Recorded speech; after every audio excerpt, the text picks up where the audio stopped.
Welcome back everyone to Flix It Yourself. If you have those beautiful floating shelves you would like to hang, it's quite difficult to get it to be exactly straight. Let me show you an easy way how you can get it easy, straight on the wall using masking tape or painter's tape.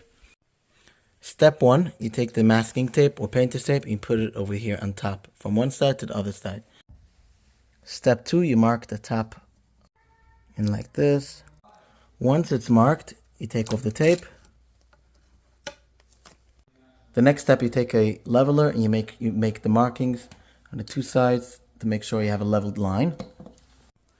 Now you take the masking tape, you put it on the wall, you make sure it's exactly straight. You have over here the small lines where you're supposed to drill in.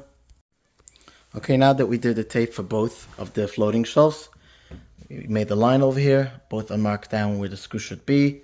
Now we're going to put in the actual anchors and screw into the wall. Now that the screws are in, we can take off the masking tape. Now we know it's exactly straight. Now we can put on the shelves. Look how beautiful. This is such a simple trick and easy to do. Thank you so much for watching and have a wonderful week.